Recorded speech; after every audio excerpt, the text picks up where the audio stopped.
on, y'all? Welcome back to the Journey Podcast, episode 10, season 2. We have a wonderful guest here, Lauren Williams. Thank you for coming on. Of course. Thank you guys for having me. Appreciate it.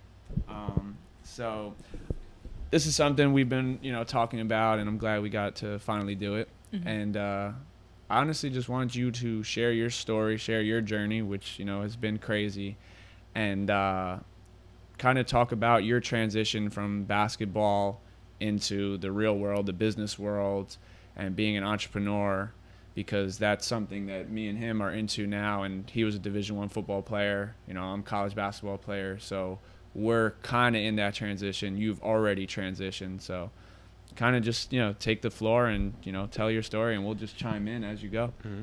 I don't know if I've already transitioned. I feel like I'm still dabbling because I'm not concrete in anything, but in reality, I don't think I'll ever be concrete in anything. I feel like I'm always going to keep evolving into doing something. I've always had like an entrepreneurial spirit, like since I've been in elementary school, like selling breakfast sandwiches on a bus and stuff like that, like flipping breakfast sandwiches. So, but my transition from basketball into real life was abrupt.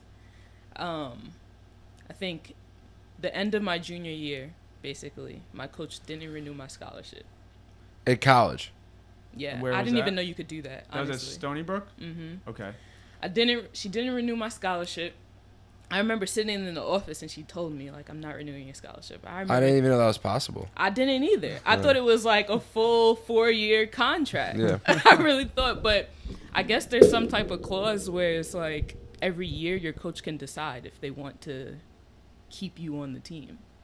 So I have never heard of somebody losing their scholarship. So I was like shocked. And I remember like in my mind sitting there, I was like, knock all this shit over and curse her out. Or just like, I remember like that was my knee-jerk reaction. And then I was just sitting there and I was like looking at her. I was just like, remember her face. And then something was over me like, you're going to be all right. This is for the better. This is going to be good. Sit down. And it ultimately was, because I remember like throughout basketball feeling, especially that year, feeling like I'm so much more than basketball, but I don't have the time to like dedicate my energy to something else. I really didn't have the time to see what else I liked. I knew that I liked other things, but I didn't know how to pursue it because basketball's a full-time job, right, for real. But during that time, I think my biggest thing was like I didn't want to get fat. So yeah. I started like eating super healthy and working out a lot. So Stony Brook campus, if you're familiar with it, has like this train station, and then like 6 miles from the train station is like this beach. So I would run to the beach every day. Really? I would run to the beach every day, and on my way I would see like these super nice houses being built. Super nice houses. And I was like, I've always heard about how it's important to own land. Wow. I was like, but how do you go about owning land, building a house? Like what is the process? And then every day after doing that run, finishing my classes, I would go home and then study that. So that's how I really just got into real estate. And it's also how I got into what I did right after to make like quick bread, which was like I was eating healthy because I didn't want to get fat. I was vegan. I was like super big on like posting it on social media and everything. People would ask me a bunch of questions, and then I dropped meal plans. Selling meal plans. Wow. Doing real estate. So it's always evolving for me just based off of like how people interact with me. I'm always like, oh, you like that? I'm gonna turn it into a business. Wow. I love that. Yeah. Do you come from an entrepreneurial family? I think my dad was like, he probably had that bug in my ear for quite some time. He started like this restaurant. It was he started a couple of restaurants during my lifetime. He had this wine store or something like that called Cork Poppers. It was super dope.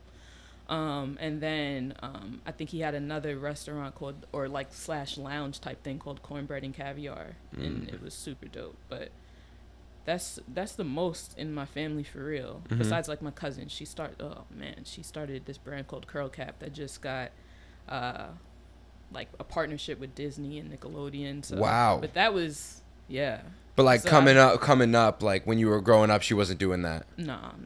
She was still trying to figure it out for sure. Yeah. It's in your blood though. That's great. You think so?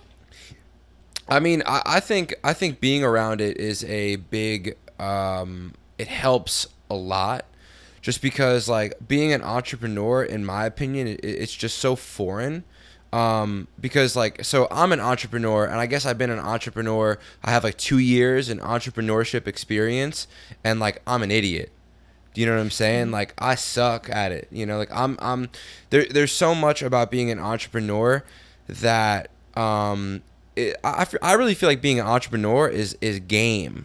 You know, like and there's a couple ways to get game. Like yeah, you can go study it, but like how can I learn about property when no one taught me about taxes first? You know what I'm saying? Or how can I learn about marketing if I don't know anything about sales? You know what I'm saying? I feel like if you can kind of grow up with that and even just see it, you can kind of, you know, get a general understanding. So is it in your blood? Like I don't know if it's in your blood, but maybe along the way your dad was just giving you game, or you were just inspired, so you were able to go out and figure certain things out that because I feel like entrepreneurship can't be taught in school.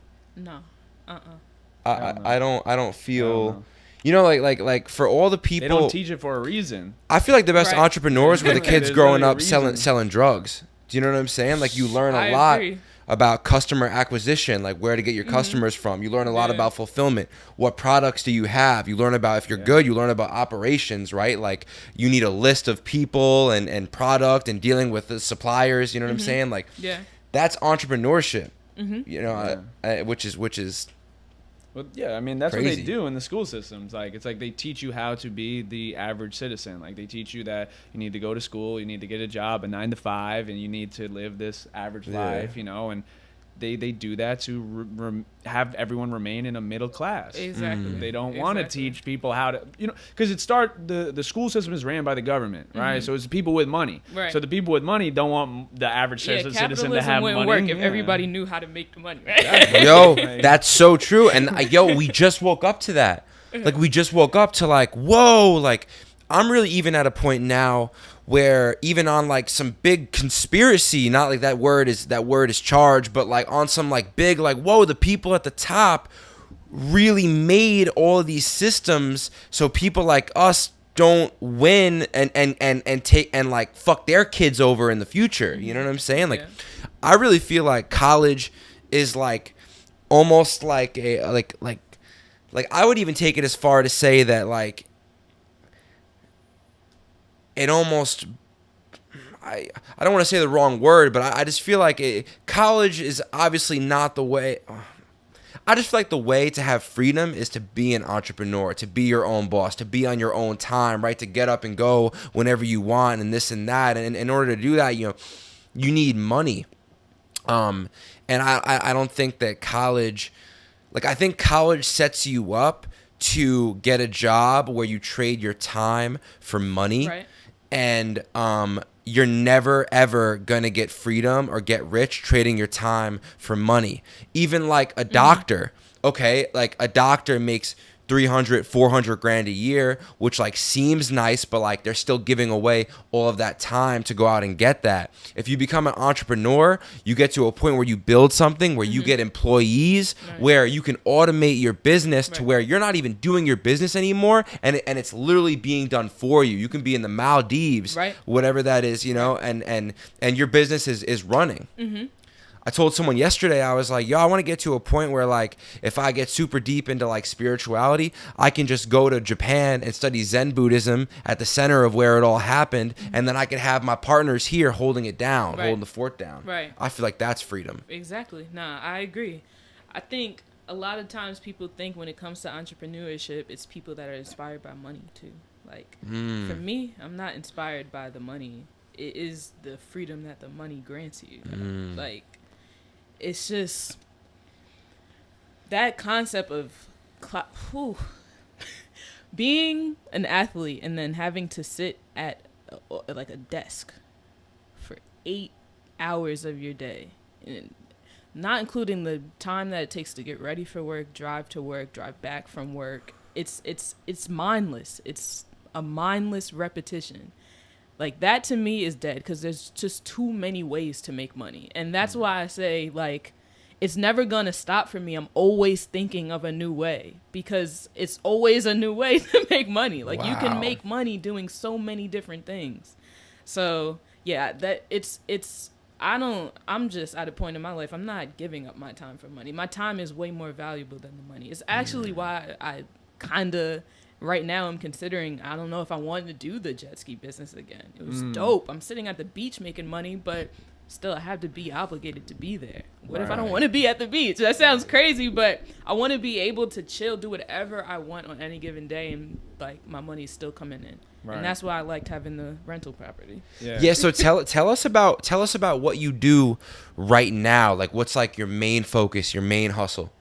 Main hustle. Well, I want to have her start with like how it started. Okay. First, cool. yeah, like talk about like your first business and like how like it evolved. You know, from the jet skis to was it the meal plans? Yeah. Was that the first thing you ever like turned a profit on, or? Because I feel like everything you did like evolved. Like it took like a big step forward. Like now you're like into real estate. Like you started with meal, you know what I mean? Or like you said when you were a kid, like selling little things at school. Yeah. So like the evolution of your entrepreneurship has been like a crazy journey. So like now you're scaling, like. I think the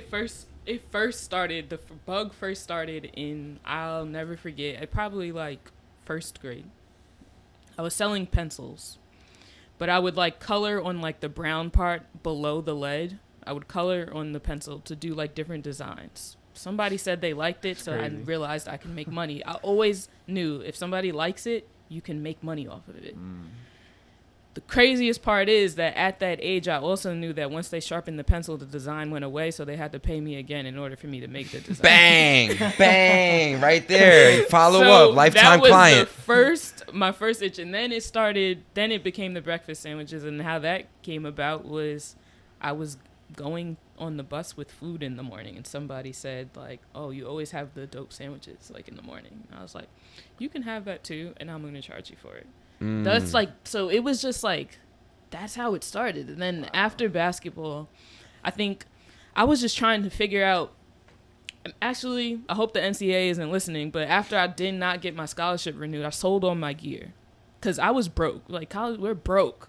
I wasn't in the NIL days. I wasn't being able to make, I would have been making bank in the NIL days. Yeah. But I didn't come up in that time, so I had to sell all my gear and just figure out what I was going to do. I was working at Urban Outfitters making like $9 an hour. And I think I got into like drop shipping. So like e-commerce business. And I was selling, it was a point in time when French Bulldogs were like popular. Like on Instagram and everything, everybody was buying French Bulldogs. All the celebrities had expensive. Very expensive. All the celebrities had. I hate those fucking dogs. I don't even like them either. But again, I knew the demand, so I was drop shipping like French Bulldog stuff, like drop shipping French Bulldog T-shirts, French Bulldog collars, French Bulldog, like anything that had to do with French Bulldog, earrings, rings, like stupidest stuff. But people were buying it, so that's kind of like how I built my money first. Wow. Then from there, it was I understood the interest in the whole vegan wave, and I capitalized off of that by that was on accident, really. I was on Snapchat at the time, and I posted like, hey, if you want a meal plan, since everybody's asking me if you want a meal plan, I'll sell it to you. Tyler, you know her from Huntington, Wolf Tyler. Yeah, she reposted it and was like, hit my girl up if you want a vegan meal plan. Marketing.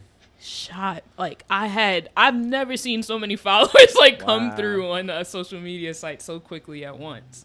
So honestly, my inbox was just bombarded with people like, we want this, we want this, we want this. So that became like a really cool thing for me, but again, it was demanding of my time. I would have to sit there for hours making a custom meal plan for everybody with different food allergies and stuff like this. And I'm not a nutritionist. I'm never an expert in anything that I do, for real. So I think after that, that's when like real estate, like really, I started to take it seriously. I remember like in between classes that last year when I wasn't playing basketball, I would like eat in between classes, but I would watch like Breakfast Club interviews, right?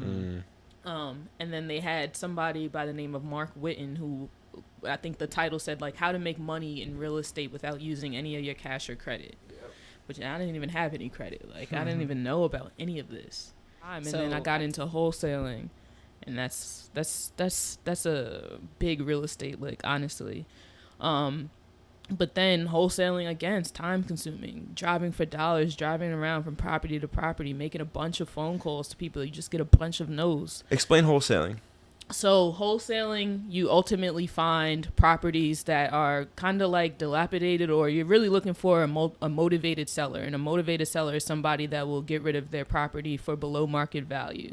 And the reason why they would do that is a bunch of different scenarios. A lot of times it's probate. So like somebody just passed away, like knock on wood, grandma passes away, that goes to the family. They don't want to keep it. So you're like targeting that. It's predatory, in my opinion. But also people that are going through a divorce, just people that like a tired landlord who doesn't really want the property, pre-foreclosures. So you're helping them avoid going through the foreclosure.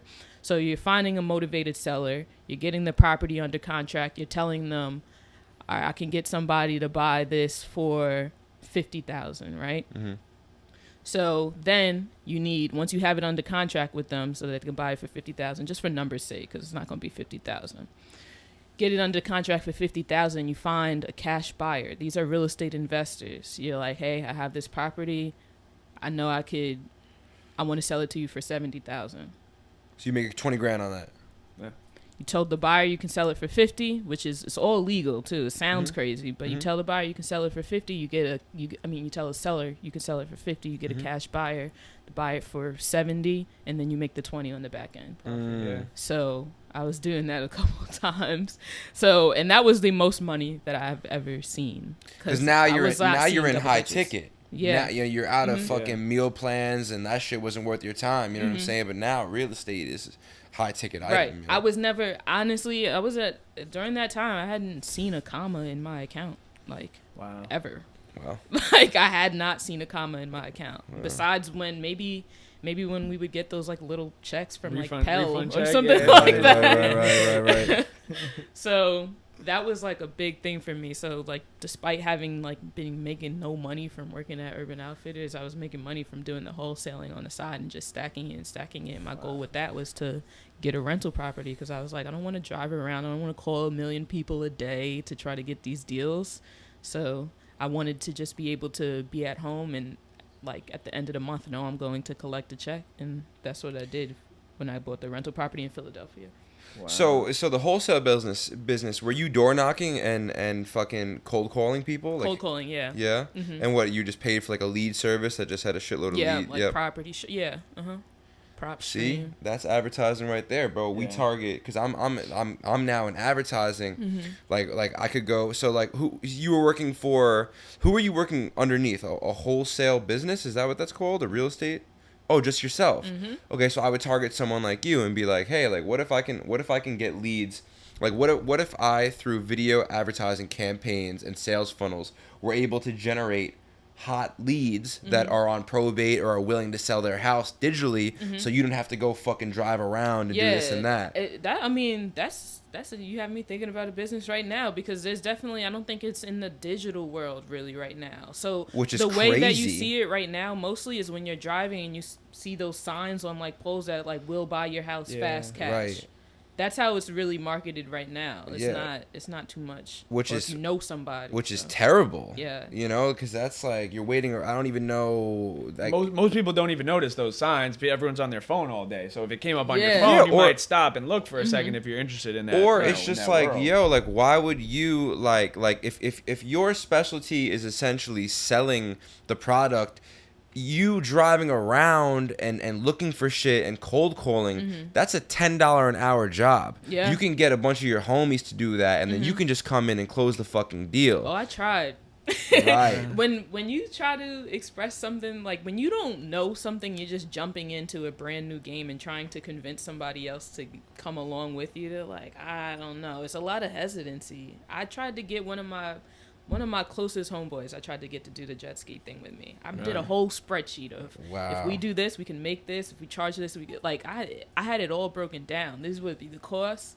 He was just like, I didn't see the vision. I spoke to him the other day. He was like, I wasn't in the same mindset. So, yeah. Wow. No, because you made a killing with the jet ski business, right? Yeah. I paid for it. Yeah. Bro, me and Nikki went, right? Nikki gets on the back of it. We don't even get out the bay, like the little bay area where the jet skis are docked. And bro, she's like, bring me back. She's terrified, bro. Really? Terrified of the water. No, yeah, it is terrifying for the first time. Because she's like, slow down. And it's like, Nikki, you can't drive them slow. You got to drive them fast. You got to, you actually have to ride them. But even that's what I'm talking about. I didn't know anything about jet skis. You just jumped into it. Yeah. So I'm from North Babylon.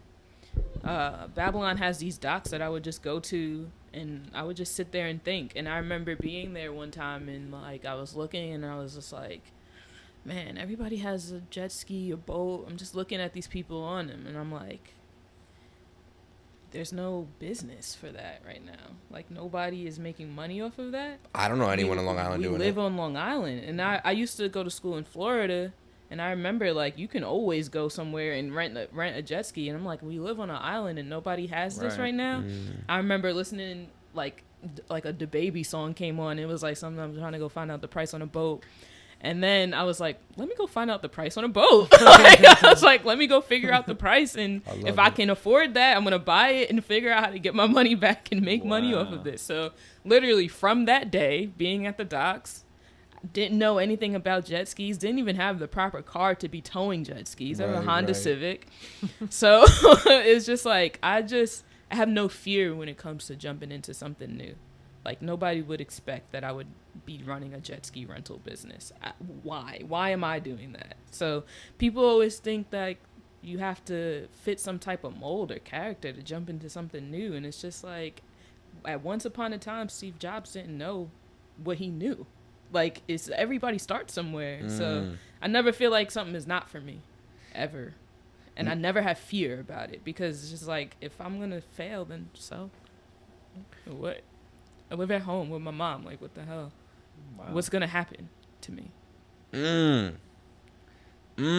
That's like the mindset right there. It's like, yo, I like if you're blessed enough to have a family that'll support you, right? Like, yo, like, you could do this your whole 20s. You could do it fucking into your 30s, you know, whatever. Like, I'm not want to say God forbid, because people are doing that, but whatever. Like, yo, like, what do I got to lose? Right. Like, I could always go out and get, and like, yo, the craziest thing about you is like, yo, you're such a cold-blooded entrepreneur that, like, you've already proven to yourself 100 times over, you can always go out and make money. Yeah.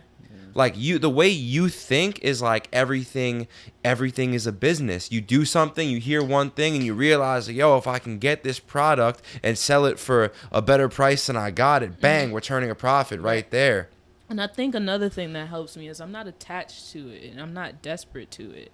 I mean, desperate for it. I really treat it like a game. Like, I love it's fun to me. I like the sport of it. It feels just like, it's like a competition. Yeah, with myself. Yeah. Like, what can I get people to buy? Like, what can I start from ground up that I know nothing about?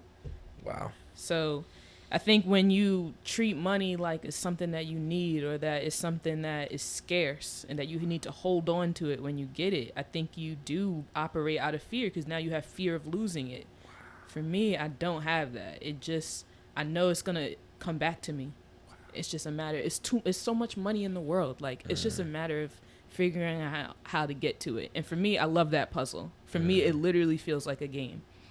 But I do want to say also that I'm speaking from a place of privilege. I don't know what it's like to, like, not have anything. I'm speaking from a place of privilege, because I know that, like, if I wound up losing all my money, that I do have a family that can take care of me. That is a big privilege.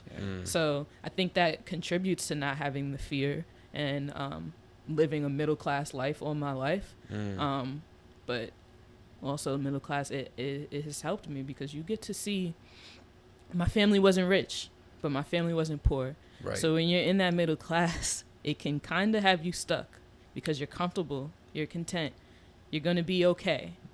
But for me, it was like, I was comfortable and I was content. I was going to be okay. But I still saw another edge. Like, no, people have this, though. Right. Like, somebody has this. I'm still able to be in that middle and see what I want. So, I think you can go both ways with it. But I do want to acknowledge that I am speaking from a place of privilege, and being able to start something and maybe fail or it not work, or something succeeds. It's all because I do have that safety net, really. we don't take advantage of that, or like I feel like now we find, like, me and you are just finally getting that mindset where like this is the time to like do something, you know, like we never thought of it obviously because sports was very time consuming, but I feel like a lot of what we learned in the sport, right, like you brought that edge, that competition, like to this, and like it translates, it really does translate into the real world, in the business world, because like you know what it takes, you know the work ethic, you know the time you have to put in, right? But we have to really take advantage of this opportunity, and like you said, take these chances, take these risks, because we are in this spot, right? We do have the privilege of taking those risks, and our parents are, you know, they've worked so hard to put us in a position to do that, to where, you know, ultimately we want to be able to take care of them, like on the back end, because of all they did for us to get to this point. Yeah. And it costs more money not to do it. Explain. It costs more money not to do it because it only really gets harder. You get older, you have more bills, you have more responsibilities. Yeah. So, like, I'm like, each year I turned 26, and I was like, oh shit, I have to pay for healthcare. Like, right. So I was just talking about that. If I had started something that I wanted to do, like, it costs, the longer you wait, the more money it costs you not to do something. It's just, you're gonna have more bills, you're gonna have more expensive, inflation is going to exist. So you might as well start it now. I love that. Yes. I love that. What advice would you have for like the person that is stuck in a job right now and like doesn't really, like, they want to pursue this entrepreneurship life and really create their own reality, but like they're stuck? Like, how did you, like, I know you said it's stemmed from a young age, but like, what advice would you give a person at anywhere, you know, 21 to 24 that's trying to get out of that to chase this passion and ultimately create freedom? I think that is the advice. Like, that's what I tell people now. Like, it costs more money not to do it. It costs more money not to do it. And I just think fear is, it's not real, but everybody seems to have it. If fear is, it's not real. Like, whatever is meant for you is already for you. So it's no point in being, like, having fear. I really feel like that. I have this homeboy that I know from high school. Always been a party animal. Always. Posted something on his story the other day, like, should I open this club? So I hit him up and I was like, yeah, you should do it. And he's just like, but started thinking about everything that can go wrong. All the fears. And I've been saying lately, I've kind of just had the mindset of thinking about everything that could go right. Like, what if this plays out exactly how I envision it playing out? But I think people trick their minds into doing the opposite. What if this happens? What if this happens? What if this happens? And that's healthy to have, because you do need to consider those things, but people let that stop them. And when you let that stop you, you're just going to remain in the same spot. And I feel like that's torturous. I don't like being in the same spot. Not physically, not mentally, I really don't like it. So I would say just get rid of the fear and just take the first step. It's always the hardest. It sounds so freaking cliche, but the first step is literally the hardest one. But after that, you just figure it out as you go. Like, I didn't know that I had to install a hitch on my car. I bought the skis and had no way to transport them from the shop. No way to transport them. I figured it out as I went. But people have a lot of fear with doing that. They don't want to seem like an idiot, but you seem like an idiot when you're in the same place forever. Right. Honestly. Ouch. I hate, like, fear is so unattractive to me. I tweeted that the other day, but... And I thought before I tweeted it that I was going to get blasted for, like, saying that, but that's how I feel. Because it's not real. It's you stopping yourself. Yeah, it's really just, like you said, it's self-inflicted. Like, you're creating this own reality that didn't even happen yet. Right. And you're like, trying. It's like your own, and your thoughts, you know, what you put in your mind and your brain, like that's what Jared reality. used to say, right? It's like your output, right? So if you create all those thoughts in your head, that's the reality you're ultimately going to, you know, make happen. Your reality is whatever you give your energy to. Yeah. So you give your energy to all those fears and doubts and everything that could happen. That's what's going to exist. Yeah. There is a conscious switch there of like, because I'm very overly optimistic. So for me, starting things is very easy because I'm on the other side of the switch of where you're at. Is like I think about all the good things that can go on, like almost like to a fault. Yeah, I'm like, same. yo, if we just do this, we're gonna get $1 billion. Yeah, You know what I'm saying? Like how I sound tomorrow, with my friends, we're gonna right? get $1 billion. You know what I'm Yeah. saying? Like I say, ask him. I sell it to, I sell it to him. I sell it to my other friend Nick. Like I try to get people to see this vision because I see it. I try to give them it, and sometimes it almost like comes as delusional. But now that like I am in the flow of things, here and there I'll get like a little doubt of like yo, like now people are like, now you're in it, now people are relying on you, like you got to feed families now. Are you sure you want to be doing this? Like, are you sure, you know? And like, so I could only imagine what it's like to be having those thoughts all the time. And it almost like, it's almost like there needs to be like I was gonna say there needs to be a course on how to handle that, but I think like what you said, once you kind of just figure it out for yourself, that's when the course, like they say in life, like when you're ready, you know, the teacher presents itself. Yeah. If you just kind of throw yourself in the fire, maybe one book comes at you, and then the right person or the right conversation comes at you, and then maybe you hear on the radio a sentence that you needed to hear, and then you it creates like this compounding effect of things to where like ultimately when you were talking about, like, when you asked her what advice would you give someone, the immediate thing that popped in my head, I was like, yo, go out and find a mentor. But then now I realize, yeah, mentor is great and all, but if a person doesn't want to fucking hear it, they're not going to hear it. So the most empowering thing you could really say to someone is, yo, you need to do it yourself. Yeah, for sure. You can have a mentor all you want, but that doesn't get rid of like that inner voice, something in you. Like, we have mentors in real life right now all the time, even if you don't have like a quote unquote mentor. When you're on Instagram seeing like other people do things, you could treat that as your mentor. You can treat those messages as like, okay, let me go ahead and start that. It's a like you're saying, a mental switch that you have to embrace within yourself. It's like nobody can really put that in you. It's just you have to get tired of it. Like you have to get tired of where you are, and that's when it switches for you. At least for me. Yeah. I can't speak for everybody, but I know I saw when you were doing your thing, like when you got into this podcasting thing, I was just like, I gotta do that thing I meant to do. I gotta do that thing. Like, this is somebody that we came from the same type of basketball background, and they went ahead. I'm like, every time I see your video, I'm like, oh, he's staying consistent. I didn't even start yet. I gotta get started. Like, what's stopping me? So beautiful. It's all in you, honestly. Yeah. I think something that doesn't, I guess it does hold me back, right? Or it creates that thought of doubt, or if this doesn't work out. It's not so much, I'm not scared. I don't have fear of starting anything. I start 100 things. I have 4 businesses right now that one makes money, but the other 3, it's like, so you just from the ground up. Right.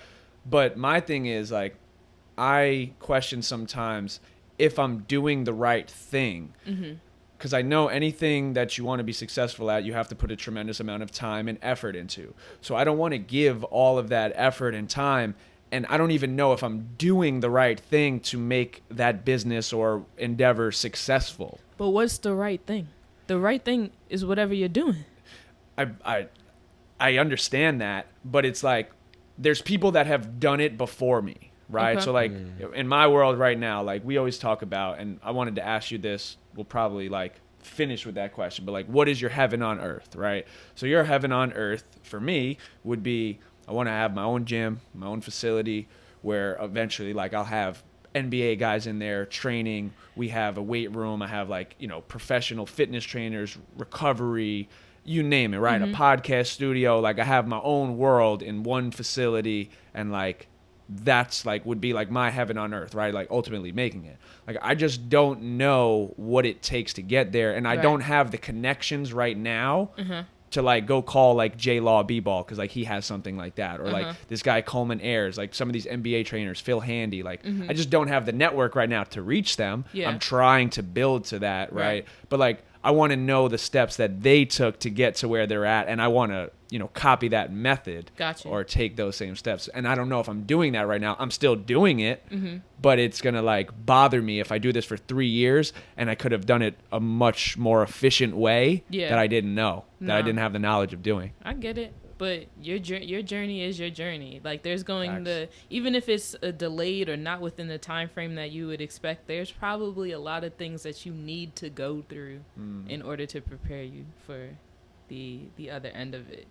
I have found that I just got a new job, and the interview process was honestly quite annoying. It was probably like 6 interviews, but the second interview was like a case study.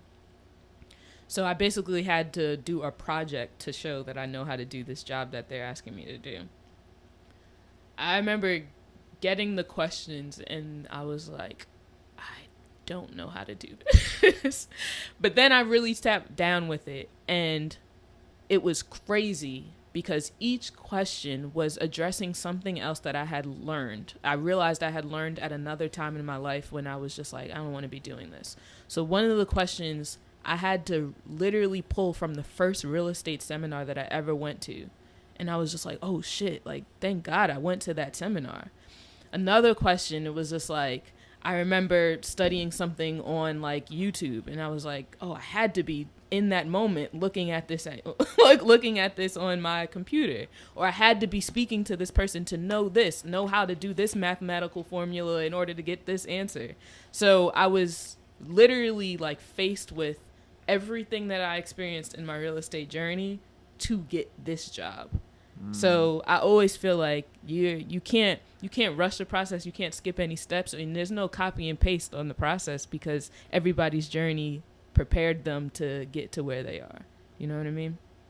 Yeah. No, that's good. Do you believe if you go down that path and you put your all into something, do you think that it's possible to fail? Or do you think that if you really just work on something, it's going to happen? I think failure is your perception. I don't even think failure looks one way. You could say that with my French Bulldog business, I failed. Right. But that's your perception. I didn't feel like I did. So I think that the way I feel about anything is if you have a vision for anything that you want to do, then it's already meant for you. I don't feel like you're given that for any, like, just no reason. You have that for a reason. And I feel like that's you getting a peek in the universe, giving you a treat. Like, here, like, this is your little peek into what you're capable of. Yeah. You figure out how to get there. And I feel like that's a treat. That's a gift. And I feel like we all have it. But a lot of times we try to silence it. A lot of times life happens and that vision kind of gets a little bit more blurry. Like, things come up, it gets a little blurry. Right. So I don't know. I don't believe in failure. I really don't, because I feel like it's based on what you feel. Right. Yeah. Right. And it's just part of the little things, right? Like the Bulldog thing, not so working out. The jet ski thing, not so working out. Mm-hmm. It's not that they didn't really work out. It was that, like, you got to a certain point with them, and then you know what I'm saying? You were on this road, you took it over here, and you were like, all right, there's a new road right here. You hopped on that. So you're still and then you kept going forward. So, like, you're still evolving, you're still advancing, you're still growing, this and that. But it's just like, oh, you just find, like, here's like a little new trail to hop on. Mm-hmm.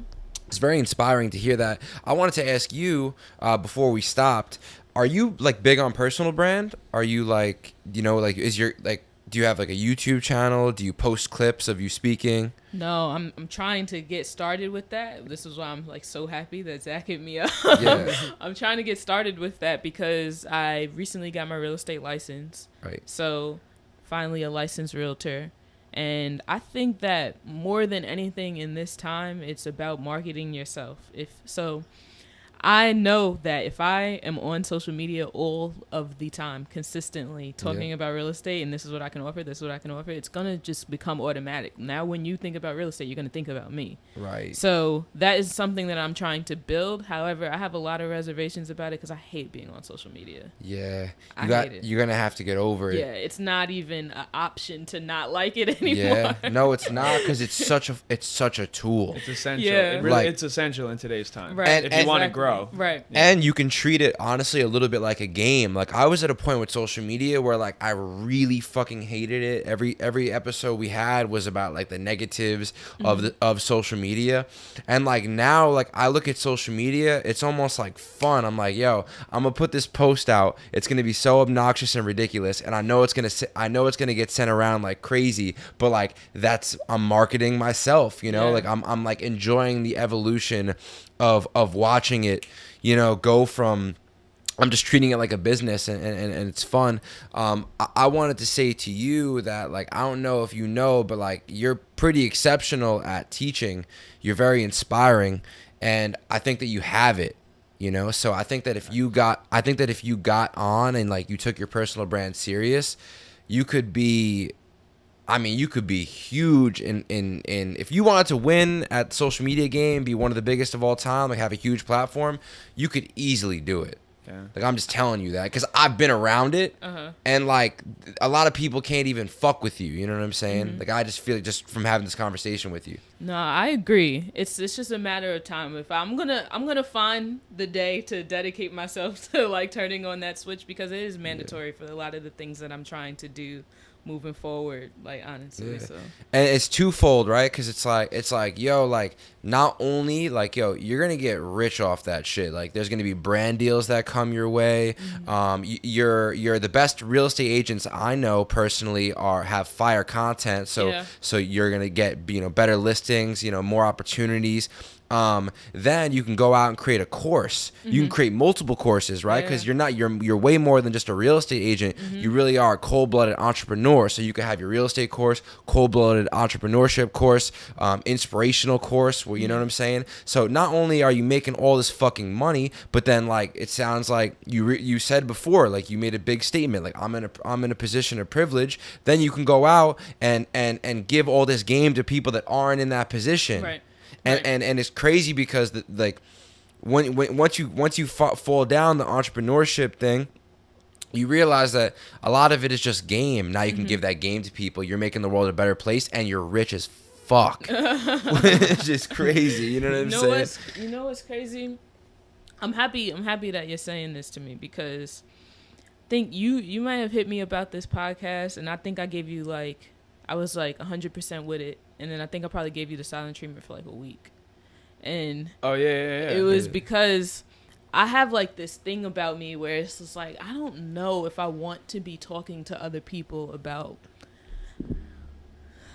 like what they should be doing, what they can be doing, or essentially kind of like speaking from like an inspirational place. And I've always had like this thing about me where it was like, I don't have it figured out yet. So how can I be telling another person how to figure it out?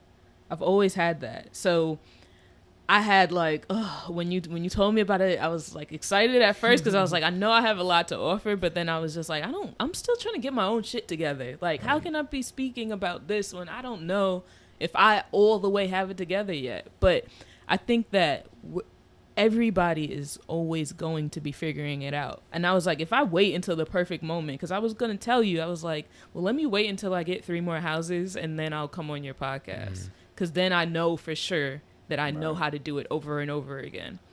But then I was just like, if I'm waiting for that moment, I'm never going to do it, because I don't think I'm ever going to be satisfied. I'm never going to feel like I have it all figured out. And that would be boring if I did have it all figured out. I feel like that gets rid of the fun in life. Like, if you have it all figured out, then it's kind of like you're done.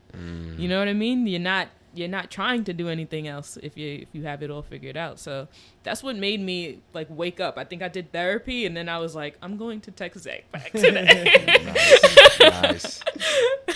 No, that's good. Yeah. No, it's one of those things. It's like, yo, you could have like, you know, came on all the platforms, when you had it all figured out, and then you would have been like everyone else did that. Yeah. But the coolest shit, the most inspiring shit in the world is like is for someone else to look at you, and you got, I don't know how many followers you got, but like just for someone else to look at you and you not be popping, and to be so audacious to like go out and like buy a camera and get equipment and like start posting content.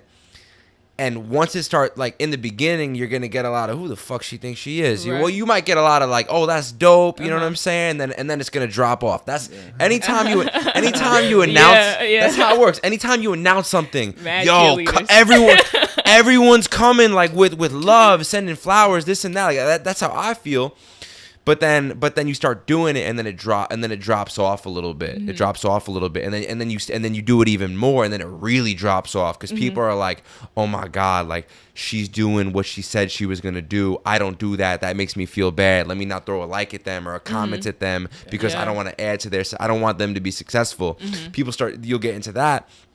But then you reach a new stage, which is where I feel like we're at, because we've been doing this content, personal brand shit for a while now, of like, oh my God, like they're not gonna give up, and like they're actually succeeding. You know, like I have videos on my Instagram of me and Gary V, and Jake Paul. You know what I'm saying? I'm about to start an advertising agency. I've shot for like I just have all these things where people realize, oh, you're not gonna give up. Yeah. And now you're really fucking changing lives, because instead of hopping on the platform when you were popping and no one saw the process, now you're showing the process, and people are like, oh my God, like I just quit my job and went for a run and got my life in order because I saw the entire thing happen. So that's just something I want to say to you is like, start. Yeah, for sure. Yeah, I think it's like you said, you spoke about it earlier, like the fear, right? The first thing is just starting and like not having fear with it. And like you could easily, use your personal brand, and it could make you, so much bigger than like trying to do stuff behind the scenes. Y'all get like, me hype. I'm getting inspired. I'm hyped too. I'm getting inspired. It's because it's not about getting someone from A to Z. You're not, what the fuck is that? It's about getting someone from A to B or A to C. You know what I'm saying? Yeah, it's a solid. And that was like, he called me. What was it? It was probably like a month before, maybe like 3 weeks before you came back. He was in Miami, and like, I mean, we probably spoke maybe 4 times when you were in Miami. Yeah, we weren't speaking barely much even yet. spoke, because like he's doing his shit, I'm doing my shit. But like I just know him like very well. Like we know each other, right? So like I could just tell, like he went down there and he was, like he said, he was surrounded by like the biggest of the, like he's like on a yacht with Steve Will Do It. Then he's like filming next, like you're Jake Paul and like this is Jake, like filming Jake Paul. He's talking to Gary V while someone's recording it, like, so he's around this like just massive world that like Long Island doesn't really offer. Right. So his head like got like, his eyes got so big, and like he just wanted it all right there, and like he just wasn't like wanting to like do actually the steps that it takes, right? Like going like ABC, going all the way. He wanted to jump A to Z and just get it overnight. Yeah, I have that. Like we had this long talk, and he was like, bro, like you're right. I was like, yo, start from your roots. Like like start like where this whole thing came from, which was like a passion thing, not a money thing. Yeah. And like his whole mindset changed, and like now, like I think now he's like exactly where he needs to be, like going forward, and he's gonna grow so much more than he would have if he would have stayed down there around all like the fake bullshit that goes on down there. Seriously. Yeah. Is that why you moved back? Yeah. It was God. Like I wasn't planning on moving back. We had that conversation. I was like, yo, I wanna do less. I wanna move a little slower, because like for whatever reason, like I just turned 25. For whatever reason, well, I know why. It's because in Miami, like growing up in Long Island, you see someone wearing a Rolex and they're driving a Range Rover, and you're like, yo, they're killing. Like that's dope. Like I aspire to be like that. And like down in Miami, like you're poor. Like if you're rocking a Rolex and you're driving a Range Rover, because over there you want to be on some Richard Mille time, and you want to have a fucking hypercar, a McLaren, Koenigsegg, some shit like that. Long story short, Miami, like he said, it created this rush in me of like, yo, like I need to be a billion. I said it before, like we're gonna be a billionaire. Like how are we gonna do it? So like I created like this elaborate plan. I looked at a business that was like so huge, and I was like, yo, like it's gonna happen. And I didn't realize that in order to get to this huge place, this Z type place, like there was A, B, C, D, E. Long story short, I found myself home, and as soon as I got home, I was like, yo, I'm not going back. And outside looking in, a lot of people probably view that as very stupid, because I gave up what some people, you know, what looked amazing, but I came home and I'm just working on the roots right now, and I'm really the happiest I've ever been. Business wise, I'm like, I feel like by working on A to B, it's gonna get me to Z so much faster. You know what I'm saying? Agreed. So before you decided to move back, what were your feelings like around going back? You know, it happened. I didn't even have any feelings because it just happened. Like 1 minute I'm in Miami, the next minute. So I'm involved in a cannabis company. So I was in Miami. Then I was on this trip in Denver shooting like weed and shit like that. And then I figured I would come home for Easter. Yeah. Actually, no. Crazy story. This is how this is how God works. I was supposed so the week before Easter, I'm supposed to go to Austin, Texas. And I get to the airport, and my boy calls me, who I'm supposed to go see and visit, and he's like, yo, I don't got a place for you anymore. And I'm like, okay, well, I'm not going to spend $1,500 on a hotel. I don't even have that to spend on a hotel for the week. So I'm like, yo, like, let me see if JetBlue can switch my flight to New York. Honestly, I've been feeling kind of homesick. They were able to switch the flight. I ended up coming home. So I'm supposed to be in Austin. I'm home now. And that kind of planted the seed. Then I go to Denver. Then I get back to New York. And so, like, I didn't have any thoughts of in Miami, like, what if I leave Miami and I leave behind all these influencer connections and this and that? It just fucking happened. The biggest thing that I would say, like, to not even like to inspire, but like for you, for me, for anyone listening to this, is like, yo, I really feel like in life there's a wave. Like there's a creative wave or an energy, if that's God or the universe, or if you believe in science and fucking math and algebra, whatever you want to fucking assign the word to. It's like there's just this wave that if you can identify it and hop on and you just swim with it, like, it's like in business, like if a great business person is great at a couple things and then they delegate their responsibility. So like if I catch a lawsuit, I'm gonna have the operations guy handle that. I'm not even gonna know about the lawsuit. Or if I gotta deal with the finances, it's the same thing in life. Like right now, I just control what I can control, and I delegated all the other responsibility to God, and that's what being on the wave is like. Nah, I like that. So yeah, this podcast was OD. This is ODing. This is like the most educational one by far. By far. Yeah, we learned. Cool. I learned a lot. I'm sure he did. Like, and when you come back on the next time, you're gonna have sold that 3 houses. You know what I'm saying? So, or maybe we'll go down to Houston because I know we want to start traveling. We didn't even talk about that. Yeah. But and whatever y'all do, do it in my event space. Oh yeah, that would be dope. We got to do another. So let's do a follow up. Let's already book a follow up. So when are you going to Houston? I'm actually going to Houston. I'm going in 2 weeks, the 6th through the 9th, I believe. Are you moving to? No. So for my job, I have to do like a week of training in Houston. So they're flying me out there. I have to stay out there for like a week, just see what's around. But I've been out there a couple times before, but I'm going out there with a clear mission. That's beautiful. I got a bunch of people in Houston too. For real? Yeah, from school, from when I was in Texas and Louisiana. So like I got like some close friends, like JUCO friends from JUCO basketball. in Houston as well. Hey, you got to put me on. I'm trying to find my tribe down there. I heard Houston's lit. Oh yeah, I'll connect you with my friend Bubby. He's a good dude, good family. Gotta do it. He just graduated from Clark, Atlanta. Uh-huh. So he's gonna be probably back in Houston soon. All right, yeah, cool. You gotta put me on. Oh, I want to wrap up. I wanted to ask you one question. I thought of it like on the way here. Mm-hmm. Has nothing to do with anything we spoke about. All right. But where did your love for like Jay-Z come from? And like that could be, I feel like for her, like that could be a whole podcast in itself. Okay, like, so let you like, go get your clips. Yeah, like go get your clips. So like briefly, you know, like where'd your love for Jay-Z come from, and like why, like when and why? Like what does Jay-Z do? Like what does Jay-Z mean to you? He's very much for me like symbolic of like the evolution of a person. I'm about to start quoting Jay-Z.